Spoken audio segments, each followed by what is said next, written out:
So this place, it's located at 4800 Hollywood Boulevard at Hollywood in Vermont, like you so rudely stole the big reveal for me from. Son of the city. That's me, baby. I know cross streets and what's on them. Son of the city. Go ahead. Illegitimate son of the city. So it's in the heart of Hollywood, East Hollywood, and it's kind of like a blink and you'll miss it sort of place if you're not looking for it, because it just looks like a parking lot from the street. But that area has, and always has been, a natural hill that just randomly bulged up in that area. Really? Yeah. What, do you think that was a man-made hill? I kind of did. It seems so out of place because the area's not hilly. I felt the same way. Well, that's part of the appeal of it, but I felt the same way. But I was like, no, you go 5 minutes north and you're in like the Hollywood, you're on the H of the Hollywood sign, and suddenly you have this urge to jump. Because I can't get any more acting roles. Yeah, it's just sort of a weird, almost like the East Coast was visiting and the West Coast like hit all these mountains and the big basin that is like the Hollywood area. And then like it all just smushed to the side where the Hollywood Hills are. And then right before they walked in the door, a little bulge popped up. And that's what this hill is. I think that hill is more of like a bunching of dirt. The land got wrinkled and this hill was formed. So it offers great views of the surrounding area, which is why in 1886, a guy named Joseph H. Spires came down from his northern kingdom of Canada to become a real estate broker for the Pacific Electric Railway and being a railroad road rules challenge, being a railroad real estate guy. Wow, that is hard to say. Oh, add this to our warm-up list. Oh, yeah. Railroad real estate. Richard, the railroad real estate ranger. He was able to spot a hill when he saw one. So he bought this little hilltop in about 1890, and the land on top of the hill was already kind of flattened. So his ambition here was, you guessed it, real estate. People would pay good money to stay up on this hill with its view of the bigger hills and of the ocean. But why only have a few people live up there, buying their ticket for that right just one time? Nay. Instead, he wanted to build a grand hotel on top of this hill so that people would constantly be paying a premium price to come stay and enjoy the view. That's real estate for you. That's how it works. This is like Los Angeles 10 years away of like, there's not even houses. Everything's just like hotels that you live in and you have to pay mortgage every month. Well, you do have to. How often do you pay mortgage? You have to pay a rate to live there. I guess, what's the difference between a hotel and a house? Well, I'll just live in a hotel. What am I worried about? You know where they can't catch you is my car. I'm going to live in my car. Can't charge me for that, except for insurance and gas, registration, and fixing my tuck. So he didn't quite have enough money for this plan. So in the meantime, to make some money, he decided to plant a bunch of a sort of tree we all knew and loved back in those days that were all over the area. That's right, olive trees. Olive trees. Olive trees. For my martini? Right above the Martini Reservoir. Olives, because there was already a ton of citrus trees around, so olives were 3 to 4 times more profitable than a citrus tree, making about $1,000 a year per acre over the 36 acres that this land covered. So he went nuts with olive trees. Yeah, that's what you do. You go nuts for nuts. Olive is not a nut. Why would you think? Why would you think? I'm just saying words. At its peak, it had somewhere between 1,000 to 2,000 olive trees on it, and it became known as Olive Hill. It used to be a little bit bigger than it was, but still, that's a lot of olive trees. That's a lot that's more tree than hill. Typically, I only prefer 1 tree hills, but this is a 2,000 tree hill. I don't know about this. We went there the other week, and Melissa was like, "What did the land used to be?" And it took so much for me not to say that it used to be an olive garden. This used to be a beautiful olive garden overlooking the soup plantation all around it. Can you imagine? Nothing all around this olive garden that we were standing on. Unlimited views as far as the eye could see. So it became a good backdrop for anything religious that was happening in Hollywood, because olives, religion, you know. Oh, right. Jesus came back at the Love Inn and all that. Right. Sign my olives, whatever we were talking about. In 1916, it was used as the Mount of Olives in Jerusalem in D.W. Griffith's Intolerance, which was the not racist, the woke apology for. It's the one they also stole all the iconography for Hollywood and Highland, I think, or whatever Kodak. Formerly, I think they took it all down now. Later, on April 4th, 1920, 10,000 people crammed in there for the city's first Easter sunrise service with the LA Philharmonic, which moved onto the Hollywood Bowl permanently the next year. So the first one was there. Do you like olives? Yeah, I love olives. Oh, okay. So like the joke I had was someone walking around with a basket of olives, like olives, that you would find that appealing. What joke is that? This sounds like a great lunch for me. You mean a dream I have every couple weeks? Yeah, I love olive. I mean, like, I wouldn't go to the Olive Garden that is Barnsdall Park and pick a bunch of olives and just eat them. But yeah, I love a good olive. Okay. A whole mountain of olives. Sign me up. Continue, please. But not long after this, those spires died before any hotel could even come close to being built. And the hill was sold June 3rd, 1919 to one of LA's great kooky independent women, Louise Aline Barnsdall. She was born. Nothing about her. Neither did I. I don't even know what I thought Barnsdall was. I guess I knew it was a person, but I didn't care. But now that I know about her, I do care. There's so many things in the city that we talked about this before. I forgot I was talking with somebody about it. Like, you think that the name of something is descriptive and it ends up being like David Silver for Silver Lake. Like, how is that not? The reservoir water is silver at certain parts of the day, and it's named after a guy still. I thought Barnsdall was like a thing. Like, oh yeah, like that's a shape that they're making, like a barn. Close the Barnsdall. Yeah. And sometimes you think it is named after a person and it's named after a thing, like Chevy Chase. You're absolutely right. Forgive me for being, manipulated for years by the names in this city and not caring what a Barnsdall was. But I'll tell you, Louise Aline Barnsdall, she was born April 1st, 1882 in Bradford, Pennsylvania, the daughter of an oil tycoon and a failed artist with depression. She was flush with money and got even more when her dad died, which was the perfect combination to her personality, which had been described as a female Don Quixote.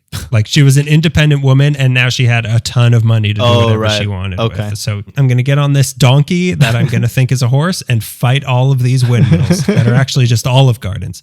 Donna Quixote. She was radical. She was far out. She was totally bitching. She was progressive, and as any good Donna Quixote is, she was an impractical dreamer. She was friends with anarchists and was in some of the most liberal thinking circles of the day. Obviously, she didn't want to be forced into some marriage and kept at home all day making gross 1920s food, and she had enough money that she didn't need to be forced into a life like that. Yeah. She was proud to say that there is a new kind of woman in the world today. Her passion was the theater, in particular children's theater. She toured around Italy, Berlin, and London studying theater. She had a boyfriend who also loved theater, who she made clear she never wanted to marry, and then ended up in Chicago forming the Player Producing Theater in the Fine Arts Building, putting on children's shows. Cool. With this guy who's like, I love you. And she's like, no. I love the theater, actually. Are you children's productions? Then I don't love you. What a wild mix of like, I hang out with anarchists, but I love children's productions and plays. Yeah. Not an unhealthy mix, just a little bit like, it seems a little... Are you saying that anarchists don't love their children? I'm saying that, like, I want to blow up that building, but also... let the kids do it and it would be cute. But I'll let the children leave first. She even took her production of Alice in Wonderland to Broadway. Oh, wow. But she also made a friend in Chicago, a friendship with a man with two first names and a last name from a different part of American history that I'm not sure if he's involved with. Frank Lloyd Wright. He does not fly planes. You don't think you could have designed a plane, Greg? A plane that looked like it was built by Mayans? He's never proved me otherwise, I guess. I guess you have that going for you, that he hasn't proved that he wasn't one of the three brothers. Hey, Da Vinci was trying to build helicopters or whatever, so I think Frank Lloyd Wright invented planes. At least blips. At the very least, he tied a bunch of balloons to a lawn chair. So Frank Lloyd Wright, architect, genius, combative, petulant little snot. He was just the type of person that Aline Barnsdall was drawn to, even if most of the country wasn't at the time, because he was involved in some crazy personal dramas, like his mistress just got murdered. There seems to be weird stuff that happened in Frank Lloyd Wright's life, right? But I'm not here to blow up his spot. I'm not here to do my expose on Frank Lloyd Wright. You almost got it. It's so close. You're so close to having it. You don't even know. But Barnsdall, she just ate this stuff up. She loved this sort of controversy in a person. So she approached him with an idea that had been stewing in her head. She wanted not just to create her own theater, not just to create her own theater company, but to create her own theater commune, like what she had seen in Europe or like we've seen in Suspiria.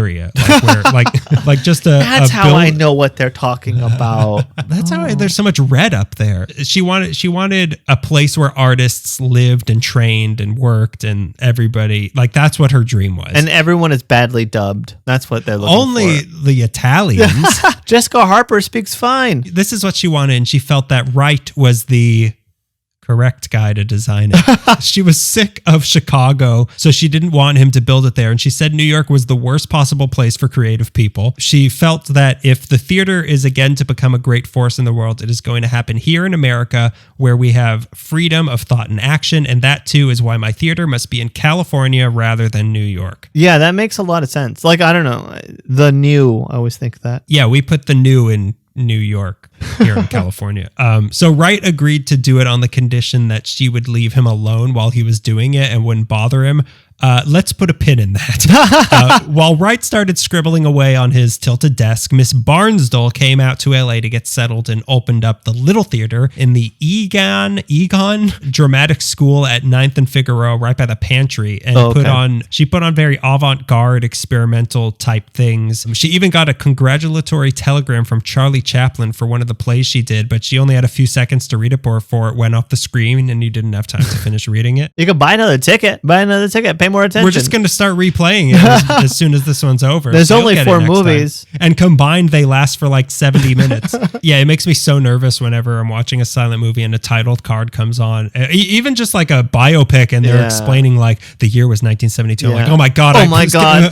Why is Nosferatu carrying the coffin? Oh crap, I missed it. I got to read it 4 times before I understand anything. So please don't let it go away. Could we rewind this rare film reel of W.C. Fields' first ever movie, and then it just goes up in flames? I know that every time we play it, it degrades a little bit. I just need to know what he's saying. So she also met a guy named Robert Ordinsky, who became a director at her theater and decided he had some quality sperms. So she intentionally got pregnant from this guy and then kicked him to the curb because she wanted a baby but didn't believe in marriage. She wasn't interested in him. She just wanted a baby from him. So on August 19th, 1917, Louise Aline Sugartop Barnsdall Jr. was born, and the Louise Aline Barnsdall that wasn't described as Candy gladly raised her on her own. In 1917, which is great, like she was vocally had a baby out of wedlock and also was not interested in ever having a husband and was vocal about that in 1917. That's crazy that that's the baby's name is Sugartop. It's crazy, first of all, that Sugartop, your mom chose a sexual harassment slur by Mel Gibson to name you. A wild, progressive, someone that would have been burned at the stake at 1917 is just like a modern woman now. Shunned in 1917, burned in the stake in 1817. Like every 100 years, it's a little bit better. For single women. Yeah. Now back to the other man in her life, Frank Lloyd Wright. Mr. Wright, actually. His request that she not bother him while he was designing her hippie artist commune. She bothered him a lot. She kept adding new ideas and new things she wanted built, but the general gist of what she wanted was this: a full-on theater commune. It would have had housing for the artists, a theater for them to perform in, a movie theater, a restaurant, stores, public gardens, a kindergarten, a waterfall that ran down to Vermont, and the olives that still existed there would be incorporated into all of it. All of it is what I'm trying to say. That's funny. That's really cute. It's funny how I'm a hippie with no... Oh, she does have money. Okay. Got a ton of money. She got a ton. That's right. She got a ton of money. She's a rich hippie. She's a rich. It's bizarre because I always think of hippies as like, I found this land and I took it and got a bank, but she's a rich hippie, so it's like build all these things that'll look natural. She's like Ben and Jerry's. These peace and love, let's just say it, freaks, long-haired freaks, but she has the money to make good things happen. Yeah, okay. Boy, if there were only more people like that and less people like Terry Silver from Karate Kid 3. You want to bring up Karate Kid? Guess what? I'm going to bring up Captain America, which I've watched a bunch recently. You want to start? Let's start. Bring up Terry Silver one more time. Bring up budget Steven Seagal one more time. So it was going to be called the Olive Hill Project with 19 buildings total and be like another kind of hilly venue in the same vein of the Hollywood Bowl, which she helped get made, and the Greek Theater, which were also being built around this time. So it would have been sort of like, to go back to Easter Sunday, the Trinity. This would have been the Holy Ghost of the outdoor venues on a hill in Los Angeles. We loved our religious stuff on a hill back then. It's just like... We did. I mean, where else are you going to... Like, all religious stuff happens on a hill. I guess so. Were you not baptized on a hill? It was a dungeon. There was a... It was a dark... There were black candles and there was a crucifix, but it must have gotten knocked over and it was upside down. But a woman gave birth to a jackal. I don't remember. And I breastfed off of the jackal mother. Then we went to the park to celebrate. People were speaking. It was like a Latin class or something. But what I'm saying is like lots of hillside religious thing. You know, we got the ocean. Not everyone gets the ocean. We got one. Yeah, you don't want to take us to the ocean. Be like, I mean, most of the Bible happened. Most of the Bible happened in the desert. Yeah. What, in the desert?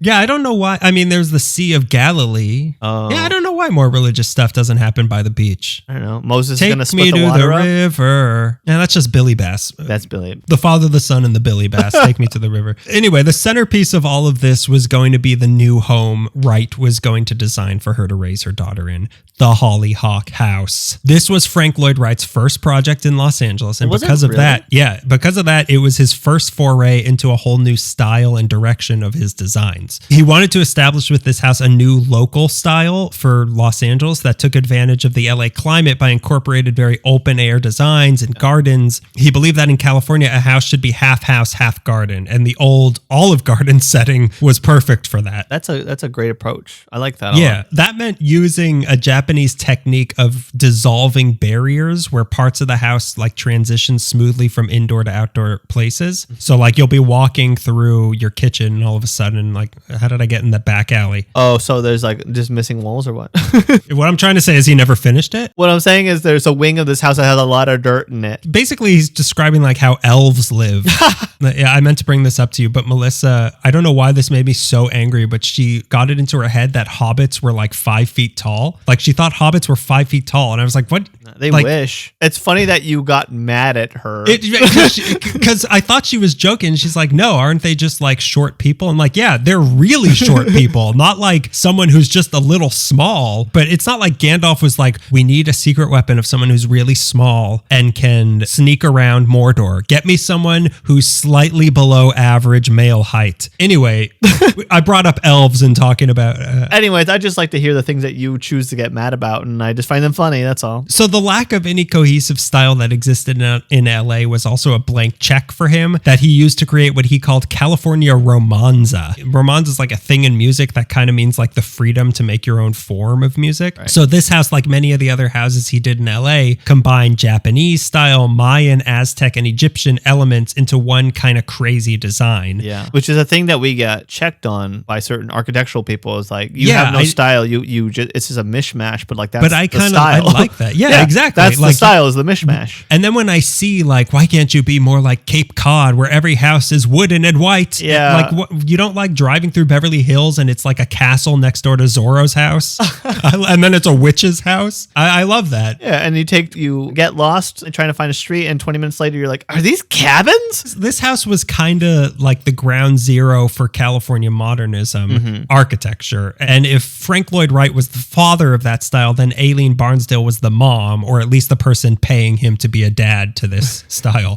She's the female presence in the household. She's the Alice, which she would hate to be compared to an Alice. But the house had 17 rooms and 7 baths. It had rooftop terraces, a door that weighed 500 pounds. Oh my God. Stained glass from Judson Studios, a huge stone bas relief above a fireplace that had a moat filled with water around it that looped around to the outside. There were 15 animal enclosures on the path from the garage to the house that ran under a pergola. And there seems to have been a petting zoo in those cages in the 20s. And I'm not sure what was in there, but I did get confirmation that there was a llama. Whoa. Taco llama. The taco llama. This was the original taco llama. The llama here? He's going to fight all the camels that don't belong here and all the buffalo that also don't belong here. And they're all confused of why there's palm trees.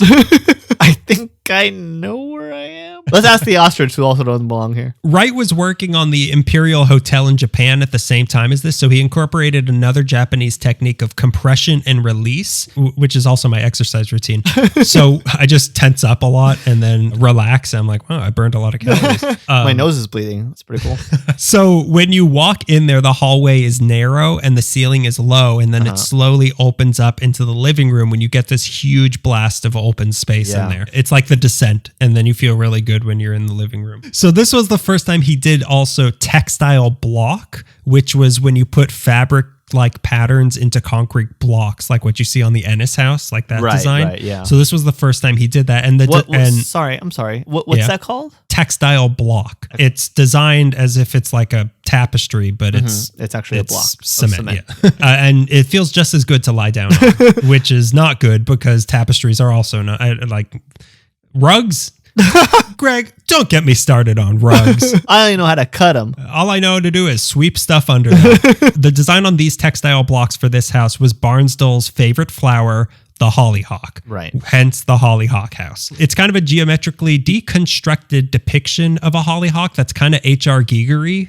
I saw like his notes on how he like came to that design, and it's really weird. I think they have a thing there talking about the design and the shape of it, and it's like, oh, this is if a robot made a hollyhock. It would look basically a little bit like this. Yeah. The Geigerization of a plant. It's xenomorphic. He had started making designs on the house back in 1915, but construction didn't start until 1919 and was finished in 1921, and it was impressive. I imagine even then, but like even then, people were like, even then when it was brand new, did it look good? Some called it the Acropolis of Los Angeles, but it was also a necropolis of sorts in that it was where Aline Barnsdall and Frank Lloyd Wright's friendship went to die. Oh my God, why? To start, like I said, she broke the one rule he laid out of not bothering him with constant suggestions, and she came to him constantly with new ideas she wanted crammed into the designs. God. She had a lot of artist friends, so of course they all wanted to leave their fingerprints on this new masterpiece that an actual genius was making. Yeah. So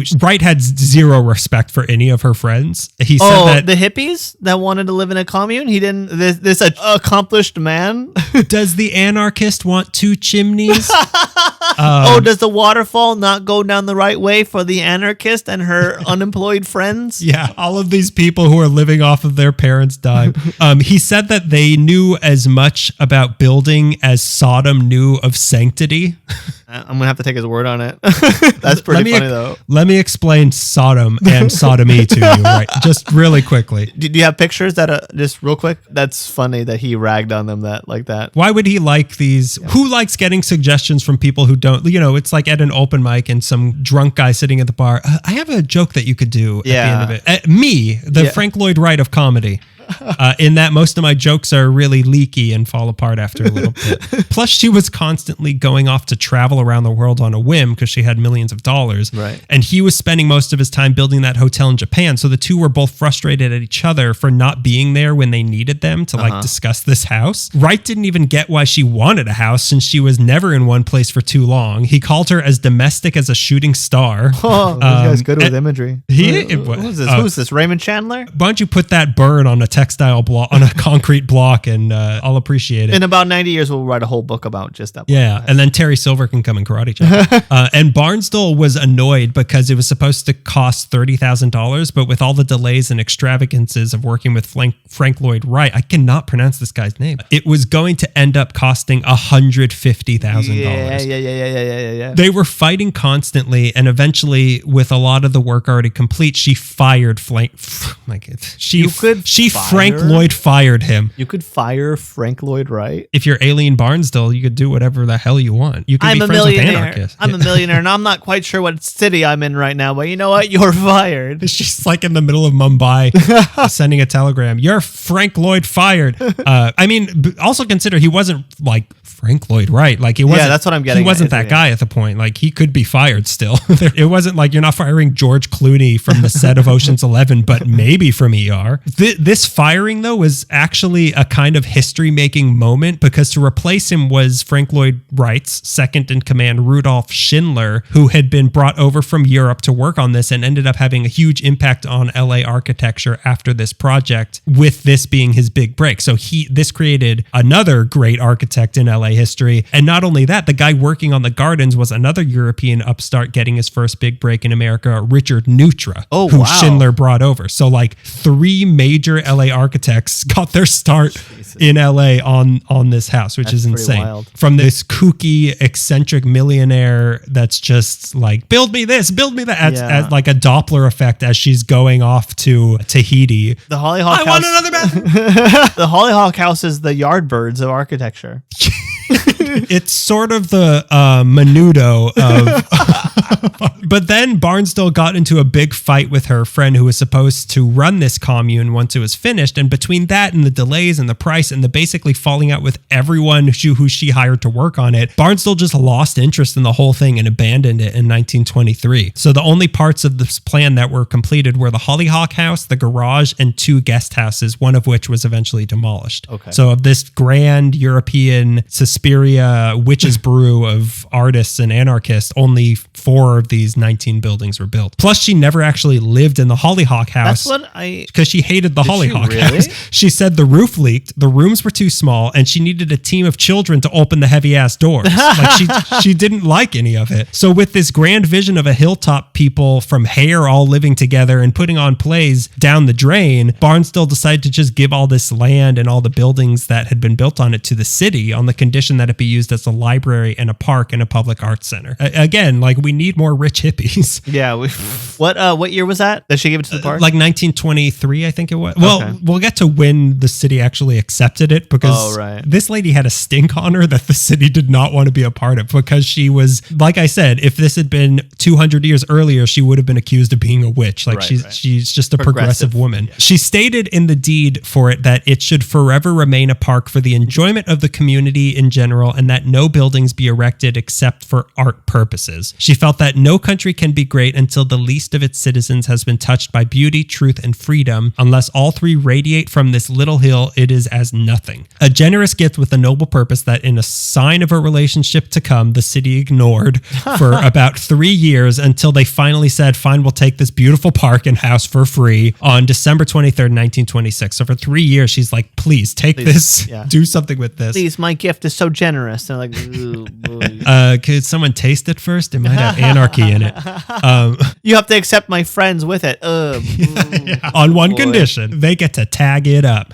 And the park was renamed Barnsdall Art Park, not after Ailene, but after her dad. And of course, her relationship with the city after giving them her land was, you guessed it, contentious, as every relationship is with her. She felt they were doing such a bad job of managing it, which they were, that she demanded the outer rim of the land back so that she could live on it and keep an eye on things. They did, and she had a non-Frank Lloyd Wright house built at 1610 North Edgemont, where she lived with her daughter Sugartop, with whom, you guessed it, she fought a lot, and her 12 Cocker Spaniels. Oh my God, that's great. The arguments she had with those 12 Cocker Spaniels. And she was outnumbered. She was also an unapologetic social justice warrior. Like we talked about, she was just progressive as hell. She would always have billboards up on the area that was still her land in the park that would advertise her various causes, some of which were obviously good. But then I saw a picture of one where she wanted to free this guy who bombed a parade in San Francisco in 1916. So I don't know what that was about, which the uptight city government of LA was not happy about, since these were kind of on their property and they were saying, like, give black people rights. And they're like, not on city property. They were also upset with her because she was a pacifist and demanded that no war memorials be built in the park either. Okay. She also put up fences around her part of the property so that the kids that were playing on the park, because it's a hill, she was afraid that they were going to roll down the hill into traffic, but the city demanded that she take them down. And then when she did, all of her Cocker Spaniels got loose in the park. So the city then kept charging her with not leashing her dogs.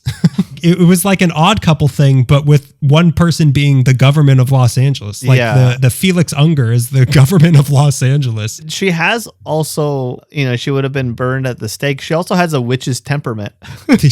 She does. And she also had this really big cauldron that she would make soup in. But also, like, not to hammer down on the witch thing too much, but it also has that feel like every neighborhood has, like, oh, that's the witch's house. She has, like, at the edge of this beautiful park that's for like the city. Witchy, like a witchy, like, not that saying that the house looks like a witchy house, but there's a woman there who has her dogs. She owns the property and her dogs keep and it's covered in ivy and the like one part of the roof is caved in, and she's coming outside with like a hunchback and a wart on her nose. I believe everybody should have the right to abortion. Have you seen 6 of my dogs? What? How many do you have? Have you seen 40% of my dogs? They're missing. The FBI even kept a file on her because of her radical views and the company that she kept. So the city let out a sigh of relief when she died in that house on December 18th, 1946, and they could go back to neglecting the beautiful gift that she had generously given them, this wonderful woman. Back in the park itself, after she had given it to them, the California Arts Club opened up their headquarters inside the Hollyhock House on August 31st, 1927, and put on art shows in there using Wright's geometric Hollyhock design as their logo, which is pretty cool. They also built the Little Lattice Theater, which was an outdoor kids theater in 1927. But throughout the 30s and 40s, the city was really underutilizing the land. And in the early 40s, the California Art Club left the Hollyhock House and all of the buildings just started to fall into disrepair after that. These beautiful Frank Lloyd Wright buildings got covered in graffiti. Sometime in the 30s, some people broke into the Hollyhock House and stole a bunch of the custom-made furniture that Frank Lloyd Wright had designed. And then sometime after World War, the bigger one, the entire custom living room set was stolen, and people still don't know where these are. So there could be people that are like watching The Bachelor on this Frank Lloyd Wright designed couch. And it's me, and nobody talks about it. It started attracting a lot of homeless people once the Depression set in, and by the mid to late 40s, it had basically become like a shanty town up on the hill. Even in the 80s, it had a bad reputation with the always progressive LA Times, saying that the isolation appeals to the homeless seeking refuge from the meaner streets below and to some homosexuals looking for a nighttime trysting spot. Again, shadow whoopee. And the Hollyhock House, like Aline Barnsdall said, was kind of a piece of junk. Beautiful, but dead on the inside. Those precast concrete blocks that Wright used to give it that Mayan style are known for breaking down easily and leaking a lot. And the hollow clay tiles and plaster he used, because of the budget restraints, were just earthquake fodder. Yeah. Like those are basically what you should use to tell if there's an earthquake. Like if these things break, there's an earthquake happening. So it had to constantly be repaired. And if it wasn't, it really started to crumble, this house. And this wasn't unique to the Hollyhock House. All Frank Lloyd Wright houses are apparently like this. Really? There's one story about one of his houses that the people he built it for called him and said that water was leaking on them at their dinner table. And he told them, well, then why don't you move your chair?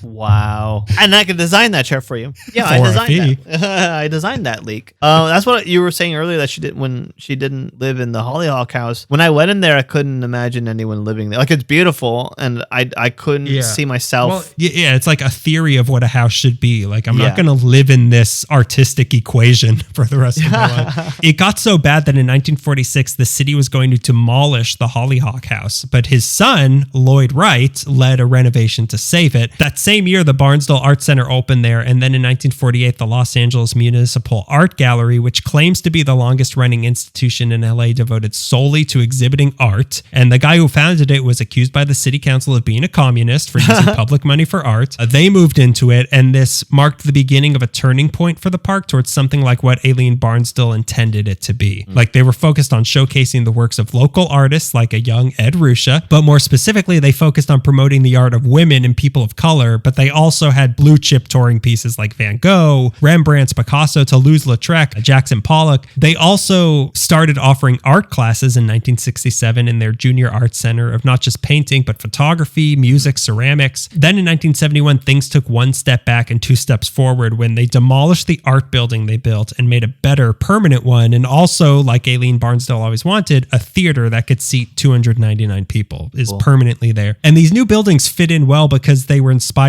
by the plans Frank, oh my God, I don't know what it is. You hate architecture. I guess this guy, his buildings are just so flimsy. Flimsy Lloyd Wright that he had made for the park. Like, these new buildings are based on designs he had made. Around this time, the Hollyhock House was also briefly considered as becoming the residence for the mayors of Los Angeles. Like, every mayor would live up there. Or if not, they also considered it as a reception hall for visiting dignitaries. Okay, that's not a bad idea. If they like leaky dinner tables, sure. And we do. The park has been very hard to maintain, and the control of it has also been split between a bunch of different departments. So it was kind of like a too many cooks situation with people constantly fighting over it. So the place has gone in and out of being properly cared for decades. The Hollyhock House had to be restored again in 1975 for $500,000, and then the Northridge earthquake wrecked it again in 1994. So in 1995, they enacted the Barnsdall Park Master Plan, which kept the Hollyhock closed until 2000. 2005, only to get another huge restoration in 2008, which closed it again until 2015, which brought the house back almost entirely to its original glory with as much original furniture as was left, and then recreations made from old photos. They even accept donations. If you have any books that are from the 20s and 30s, you can donate them and they'll put it into the house library. Oh, wow. Which, I mean, what's in it for me? Like, those books are pretty valuable. I know I haven't read them, but they look really good on mine. The spine looks really good amongst my other books. So touring the place is tricky because there are a lot of ADA issues with the place. So tours are kind of limited and sporadic. Nothing's happening right now, but they do have a virtual tour on the website. The Barnsdall Olive Grove Initiative has also helped revitalize the remaining olive trees in the park. By 1992, there had been only 90 trees left, but now they brought that number to, I think, something like 400, with about 19 of them being those original trees from way back when this was an olive garden. They even hope to someday have community harvesting days where you can go and collect some olives. So we're going to go and I'm going to shove olives down your throat and you're going to like it. Them. I'm going to be there with like an armful of martinis. Put it in this one. These uncured olives just straight off the tree. It's like eating a cacao pod. Today, the park is only about 11.5 acres. The perimeter of land that Aline Barnsdall lived on is now mostly a shopping center, which may or may not still be owned by that family. Sugartop might have the rights to it. And it's run by the Community Arts Division of the Cultural Affairs Department. But one of the most notable parts of this house is the recognition it's gotten despite being so neglected for so long. In 1963, the Hollyhock House was made an LA Historic Cultural Monument. Eventually, the entire park got that designation. Then in 1971, the house was put on the National Register of Historic Places. Then in 2007, the entire park was made a National Historic Landmark. But then on July 7, 2019, the big one happened. The Hollyhock House, one of only 10 Frank Lloyd Wright houses. I don't know. I like every single time I mispronounce it differently. There's rice involved now. So this is one of only 10 Frank Lloyd Wright houses in LA, and it was lumped in with a group of buildings across the country called the 20th Century Architecture of Frank Lloyd Wright, and was designated as a UNESCO World Heritage Site, which is impressive on its own, but even more so when you learn that there's only 24 UNESCO sites in the entire United States, and only 3 of them in California, the other 2 being Yosemite and Redwood National Park. Wow, really? So Frank Lloyd Wright's house, it's a World Heritage Site. So this is a city park for sure, but it's the kind of park where this architectural wonder is just as important as the nature in the actual park itself. So take that, nature. Man can make things just as nice as what you can make as long as it's being paid for by a rich woman.